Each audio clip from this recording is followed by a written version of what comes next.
নমস্কার সবাইকে, কেমন আছো তোমরা? তো দেখো আজকের এই ভিডিওতে হচ্ছে আমরা কথা বলবো PUMDET 2024 এর যে রেজাল্ট রিসেন্টলি পাবলিশড হলো আজকে। তো সেখানে তোমাদের যা ডাউট রয়েছে ম্যাক্সিমাম, তো সেইগুলো নিয়ে আমরা ডিটেলে এই ভিডিওতে ডিসকাস করব। তো চলো তাহলে শুরু করা যাক আজকের ভিডিও। তো দেখো রিসেন্টলি আজকেই PUMDET মানে প্রেসিডেন্সি ইউনিভার্সিটি কলকাতার পোস্ট গ্রাজুয়েশনের এন্ট্রান্স এক্সামিনেশনের রেজাল্ট কিন্তু অলরেডি পাবলিশড হয়ে গেছে আর্টসের এবং সায়েন্সেরও। তো এবার যেটা দেখা যাচ্ছে তোমাদের যাদের একদম টপ র্যাঙ্ক হয়েছে ফার্স্ট অথবা সেকেন্ড, তারা তো শিওর শট বুঝতে পারছো যে অ্যাডমিশন হয়ে যাবে। কিন্তু প্রবলেম হচ্ছে যাদের একটু পেছনের দিকে র্যাঙ্ক রয়েছে, তোমাদের অনেকের কনফিউশন হচ্ছে যে স্যার আমার কি চান্স হবে বা আমি কি চান্স পাবো। তোমরা অনেকেই আমাকে হোয়াটসঅ্যাপ করেছিলে, অনেকেই আমার সাথে যোগাযোগ করেছিলে যে স্যার আমি বুঝতে পারছি না আমার এখানে আদৌ চান্স হবে কি হবে না, বা এর পরের স্টেপ কি আমি বুঝতে পারছি না, আমাকে একটু ডিটেলে বলুন। তো দেখো এগুলো নিয়ে হচ্ছে আমরা তার জন্য তোমাদের অনেকের কনফিউশন ছিল, তো এই কারণে হচ্ছে আমরা ডিটেল ভিডিও করছি যাতে তোমাদের যা যা প্রবলেম তোমরা এখন ফেস করছো সম্পূর্ণ ক্লিয়ার হয়ে যায়। তো দেখো PUMDET এর রেজাল্ট সবই দিয়ে দিল।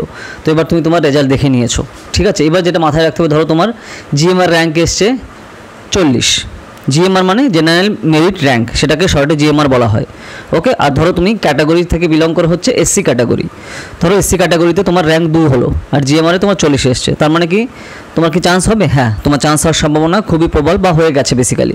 কারণ বিভিন্ন সাবজেক্টে যেটা দেখা যায় যে পোস্ট গ্রাজুয়েশনে দেখো জেনারেলি হচ্ছে ইউজিতে সবাই নতুন থাকে, পিজিতে হচ্ছে সবাই যারা বাইরে থেকে আসছে তারা নতুন, কিন্তু তাদের জন্য সিট খুবই কম। এখানে 90% সিট রিজার্ভ থাকে হচ্ছে হোম স্টুডেন্টদের জন্য প্রেসিডেন্সি ইউনিভার্সিটিতে কলকাতা, যেখানে যারা অলরেডি গ্র্যাজুয়েশন প্রেসিডেন্সি ইউনিভার্সিটি থেকে করেছে তাদের জন্য 90% সিট রিজার্ভ থাকে, বাকি থাকলো কি 10% সিট, ওকে। তো এই 10% সিটটা আমাদের রয়েছে যে রিজার্ভেশনে, তো সেগুলো ফলো করা হয়। তো সেখানে general, economical weaker section, SC ST OBC PH OBCA OBCB এই যে ডিফারেন্সগুলো কিন্তু রয়েছে বা এই ক্যাটাগরি কিন্তু এখানে রয়েছে।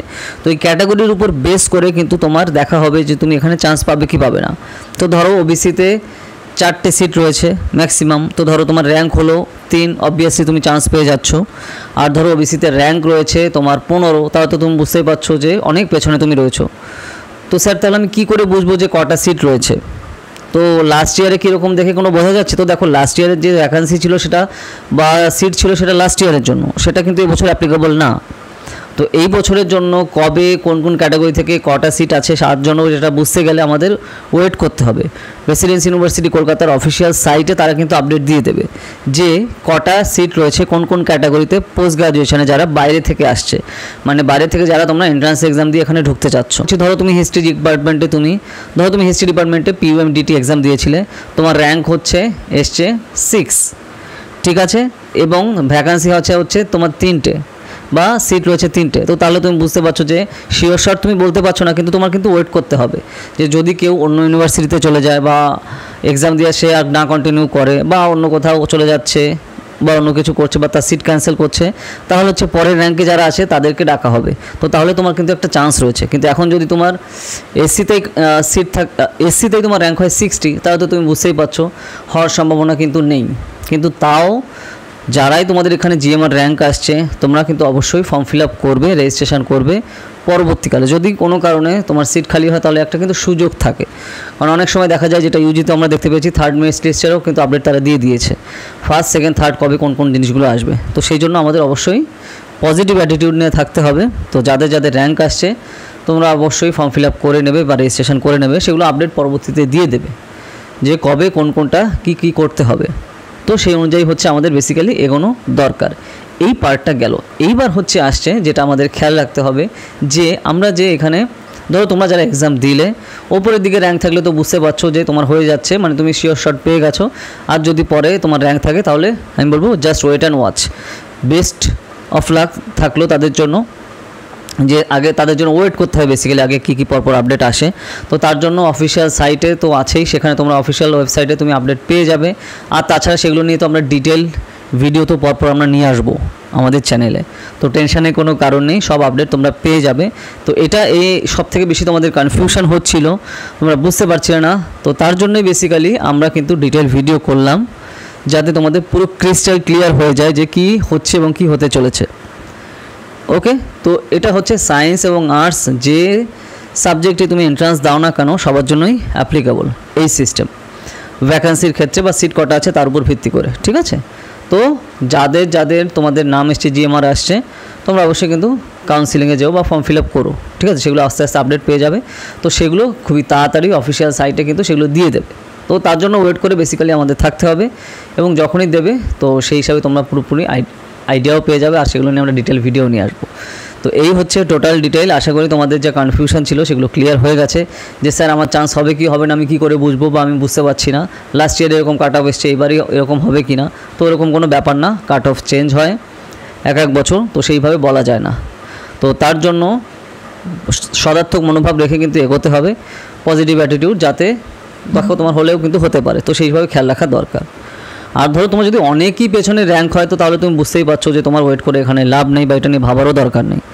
ধরো তোমার জিএমআর র্যাঙ্কই আসলো 550 বা 650, তো তাহলে তো তুমি বুঝতেই পারছো কোনোভাবেই সেখানে হবে না, ঠিক আছে। ক্যাটাগরি র্যাঙ্ক তোমার ধরো 250 বা 300 এলো, বুঝতে পারছো। তো এই জিনিসগুলো কিন্তু আমাদের এখানে খেয়াল রাখতে হবে, বা এই হচ্ছে টার্মস অ্যান্ড কন্ডিশন। আশা করি তোমাদের ক্লিয়ার হয়ে গেছে আমি কি বলছি প্রেসিডেন্সি ইউনিভার্সিটি পোস্ট গ্রাজুয়েশনের রেজাল্ট নিয়ে। তো তা আর কিছুদিনের মধ্যেই তোমরা সব আপডেট পেয়ে যাবে অফিসিয়াল সাইটে। কিন্তু বর্তমান অবস্থাতে হচ্ছে এই হচ্ছে সব যা যা তোমাদের কনফিউশন ছিল আশা করি ক্লিয়ার হয়ে গেছে। তো আস্তে আস্তে আমাদের যারা যারা এক্সাম দিয়েছিল তাদেরও দেখা যাক, আস্তে আস্তে তাদের সাথে কন্ট্যাক্ট করতে হবে, তাদের কীরকম রেজাল্ট ছিল। তো সেগুলো নিয়ে আমরা ডিটেল ভিডিও পরবর্তীতে করব, টেনশনে কোনো ব্যাপার নেই। আর তোমরা যারা এখানে নেক্সট ইয়ারের জন্য প্রিপারেশান নিতে চাও তাড়াতাড়ি যোগাযোগ করো। আন্ডার গ্র্যাজুয়েট এবং পোস্ট গ্র্যাজুয়েটের আর্টসের সাবজেক্টের ক্ষেত্রে আমাদের প্রচুর স্টুডেন্ট কিন্তু এবার দেখো 12 জনের উপর স্টুডেন্ট চান্স পেয়েছে আমাদের যাদবপুর ইউনিভার্সিটি কলকাতাতে এই বছর। এই যে ভিডিও তোমরা দেখতে পাচ্ছ স্ক্রিনে। আর হচ্ছে তারপরে প্রেসিডেন্সি ইউনিভার্সিটিতে আমাদের 10 জনের মতো চান্স পেয়েছে কিন্তু এই বছর 2024 সালে। এবং তোমার সেন্ট জেভিয়ার্স ইউনিভার্সিটিতে 2 জন আমাদের স্টুডেন্ট চান্স পেয়েছে পোস্ট গ্র্যাজুয়েশনে। রামকৃষ্ণ মিশন বিদ্যমন্দিরে 4 জন র্যাঙ্ক করেছে আমাদের প্ল্যাটফর্ম থেকে। এছাড়া 2023 সালের ইউজির রেজাল্ট তোমরা দেখতে পাচ্ছ এইখানে, আমাদের সব স্টুডেন্টরা এখানে কিন্তু এই সব র্যাঙ্ক করেছে। এবং পিজি তোমরা এবার দেখতে পাচ্ছ রেজাল্ট 2023 এর। তো এই হচ্ছে টোটাল রেজাল্ট আমাদের প্ল্যাটফর্ম থেকে। ওকে, তো যদি তোমরা চাও ধরো নেক্সট ইয়ারে তোমরা যারা এক্সাম দেবে 2025 বা 26 সালে, তোমরা কিন্তু প্রিপারেশান এখনই শুরু করে দেওয়া দরকার, কারণ এখানে খুবই কম্পিটিশান, ঠিক আছে। তো যত আগে থেকে তুমি স্টার্ট করবে তোমার প্রিপারেশানের সুবিধা হবে। ওকে, যা জয়েন করতে চাও তাড়াতাড়ি জানাও। আর আমাদের ইউপিএসসি সিএসসির নিউ কোর্স মানে ইউনিয়ন পাবলিক সার্ভিস কমিশনের সিভিল সার্ভিস এক্সামিনেশনের 2025 এবং 2026 এর কোর্স কিন্তু অলরেডি স্টার্ট হয়ে যাচ্ছে। যদি তোমরা জয়েন করতে চাও খুবই অ্যাফোর্ডেবল কস্টে তোমরা কিন্তু জয়েন করতে পারো আমাদের কোর্সে।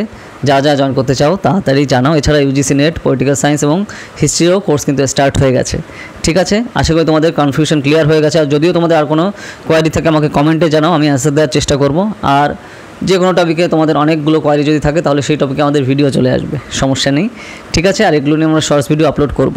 ওকে, তো এই অবধি। তো যদি ভিডিওটা ভালো লাগে লাইক করো, আর বিভিন্ন সোশ্যাল মিডিয়াতে শেয়ার করো, তাহলে অনেকেরই সুবিধা হবে। ওকে, তাদের কনফিউশন ক্লিয়ার হয়ে যাবে। তো চলো তাহলে আবার দেখা হবে নেক্সট ভিডিওতে নতুন ভিডিও নিয়ে। তো টাটা।